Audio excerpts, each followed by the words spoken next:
Hello beautiful, welcome back. Everything nice at Mitch Cycle and Love. And please don't forget to hit the like and subscribe button. And sa mga hindi pa po nakasubscribe ay pwedeng pa po. Ayan. So dito naman tayo. So bumagyo kasi kaya tinakpan ko sila. And yan. Ay! OA. Ang OA ko, no? May nag-flower, oh. Hindi, hindi napansin. Oh, nakatakip kasi yung Yan ang mahirap pagka nakatakip nga ito. Hindi ko na nakikita kung anong nangyayari sa kanila. Ano naman to? Nangyari dito. Tingnan nyo. Ano yan? What's that?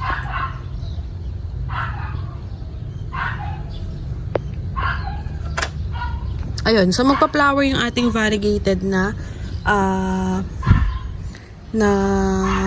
Astrophytum. Oo. So ayan. Oo. Ang weird lang kasi dahil nakaganon yung flower niya. So usually kasi nakaikom, may nakatakip na ganyan yan eh. Ito wala. Oo. Para bang bubuka ba ako o hindi? Parang ganun ang dating. So dito, ang tagal lumaki nung flowers talaga ng Mirio. Hindi ko alam kung kailangan ba nito morning sunlight para mag-bloom agad.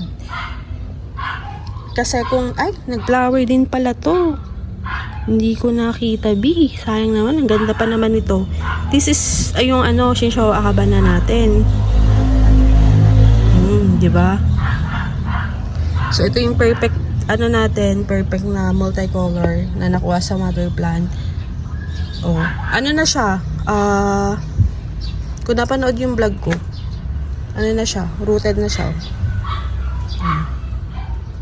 Galing. So, pinano ko lang siya dyan. Pinlangak ko lang siya dyan. Tapos boom. Then, yung may mga astro ang tinatago dyan. Ayan. Malaki na din siya. Ayun. Asan ba yung mother plant niya? Nandyan yun yung mother plant. Anyway, so may mga flowers dito na magbo-bloom. Marami. Ay! Puro no? Kakainis no? Ay! Saan na? Okay. Nawala yung seed pods dito. So, I think natulak na siya nung tumubo na flower. Ayan. O, ayan. Mga bloom-bloom na sila. Ito, buti na lang magbo-bloom na siya. Tagal kong hindi nakita nag-bloom yan. Nung nilagay ko siya dito. Ay, eto pa pala, oh. Kaloka. Ang daming nag-bloom na hindi nakita. Ayun, oh.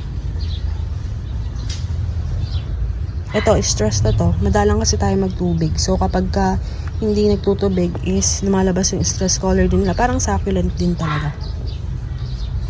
Ayan. So, may mga stain ng tap water. So, hindi ko pa ata nagawa ng vlog yun. Yung kung paano tatanggalin yung stain ng mga cactus. Kasi yung tubig nga sa tap water is rich in chloride. Ayan. So, ang dami. And,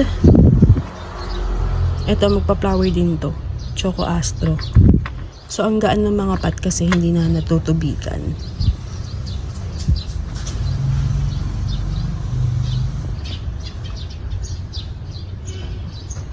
Ayan, buta nagka-baby na tong isa. Dati lang yan eh. Yan lang yung baby niya. Hindi ko pa kinukuha. Tapos yun. Very dry ang kanyang soil mix. Kailangan natin itong i-repot. And, saan ko kaya i-repot? Saan kayang pot to? Maganda. Siguro sa ganito. Pero parang parang hindi rin. Kukulangin din agad. Anyway, bongga na mga nito. Anyway, today is, ang vlog ko talaga is surprise na titingnan ko sila. And totoo naman din, na surprise nga naman din ako kasi ang daming flowers na hindi natuloy mag-bloom dahil sa net. I think sa net yan. And wala kasi akong pang-spray dahil ginamit kasi meron ditong, may inuwi yung hobby ko na mushroom. So, ginagamit niyang pang-spray yung sa akin Hindi naman pwedeng anuhan dahil may gamot. Baka mamaya kainin namin yung mushroom, may gamot na. Malason kami. Char. So, the Rebotia, ito. Ay, marupok na yung pot. So, Rebotia is naging elongated yung mga cactus because I think the sun. Oo. Hindi na siya nagpa-flower kasi wala na siya sa morning sunlight. Kung ilalagay ko siguro ito sa morning sunlight, baka mag-flower siya kasi ang ganda nga ng flower niya. Ito pa isa nating cactus. Ay yung Astrophytum na na-pollinate. Naglagay kasi ko dyan ng mga iilan. So, I think kailangan ko na magtubig. Yeah. Hindi na kasi naulan dito. Ay, galing oh. Ay, aray. Puro ay. Ayan. Ganda, no? Parang crown. So, ibinaligtad ko kasi nga humihiga siya. Humihiga.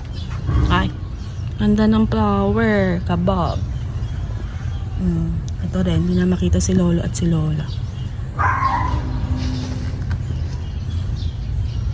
Ingay ni Happy.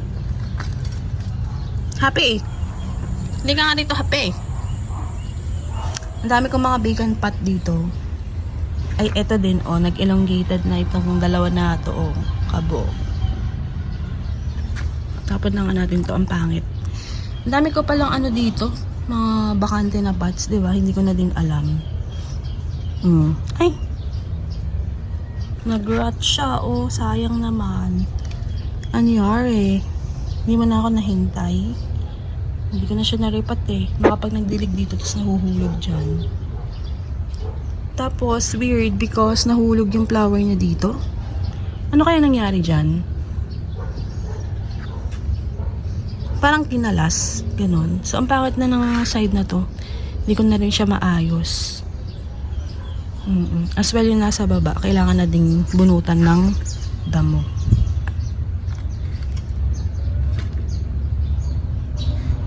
Naging na siya, gubat.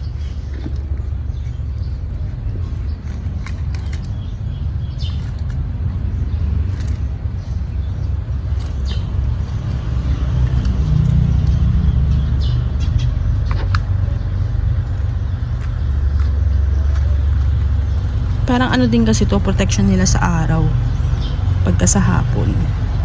So nakakita na naman ako ng mga scales. Oo. So kailangan natin mag-spray. Kaya lang wala akong spray dito. Ginamit.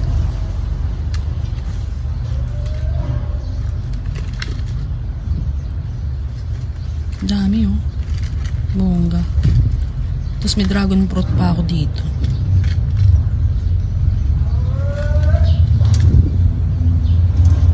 So sorry, ngayon lang tayo nakapag-update. Yun nga, busy nga kasi. Busy ang inyong nurse. Ang konti na din kasi ng views ko, kaya minsan parang nakakatamad na din mag-vlog. So yun talaga kapag vlogger ka, konti lang views mo, tama rin ka na din. Hindi ka na din gaganahan masyado. Unlike kapag marami kang views, ganado ka. Pero ngayon, tamarya na tayo ngayon. Yun yung isa sa mga mahihirap kapag gusto mo mag-vlogger. Tapos hindi umaangat ang views mo. Pagka once na kumita ka na, pagka unang vlogger mo at di ka pa kumikita, mabongga yan. Madami kang views. Pag kumita ka na, lana. Babawi-bawiin na ng very light ni YT. Hindi ko alam kung paano nangyayari. So meron dito, sayang naman, variegated, pero nagkakaroon siya ng fungus. Ayan. So sobrang kabisihan natin, ganyan na nangyari. Oo. Sa kabisihan natin, hindi na natin naalagaan ang mga halaman. Diba?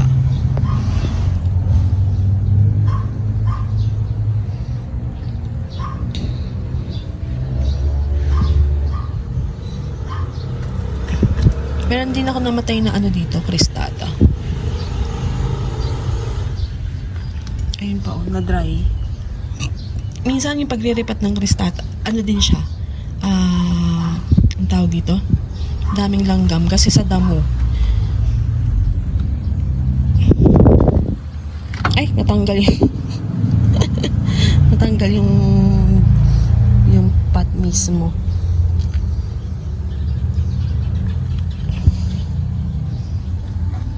May dragon ano pa ako dito. Dragon fruit. Dragon cactus.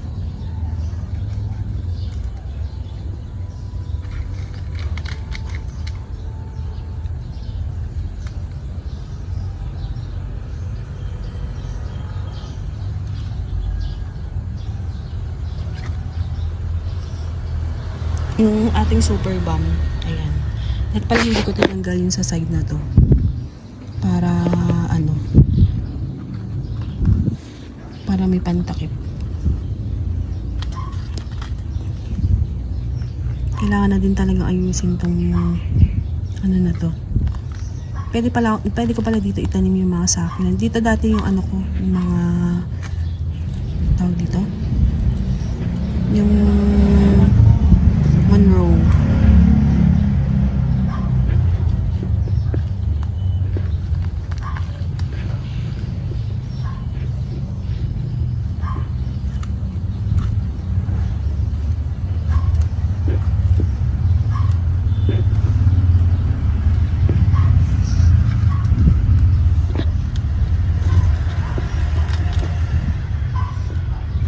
Ito yung mga baby natin na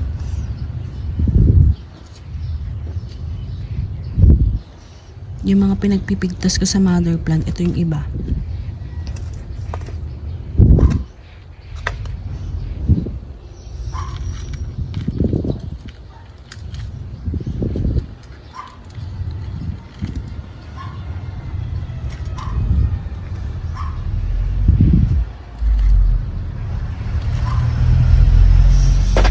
Daming damo. Oo, magiging vlog ko pala ay pagdadamo. Hindi ko alam na dami na palang mga damo-damo here. Ay, alam ko naman na marami, pero hindi ko alam na mabongga madami. So, hindi kami na matutulog ng ano, Baguio. Kasi, sa dagat kami magpupunta sa birthday ko. Ito rin ako nag-rat. Ito. So, pwede pa naman natin isave yung natira. By removing this one. Yan. So, ganyan lang siya. Pwede natin tanggalin ito. So, ingat din kayo sa kristata. Pag may kristata kayo, hindi rin sila pwedeng rain or shine kapag hindi sila well rooted. Oo. Tapos minsan, akala mo okay siya, pero hindi na pala. Sa loob, bulok na. Kaya mag-iingat kayo. Tapos wag na itong kagaya niyan, may nagrat na siya. I-use na natin siya sa may matubig.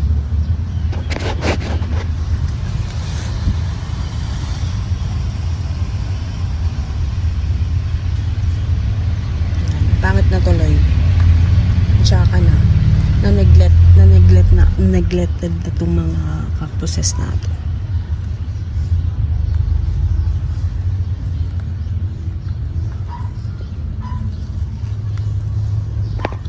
So yun lang. Thank you for watching everything guys at Mitch Succulent Love. This is your nurse Tito saying God bless po at lagi mag-ingat. Bye!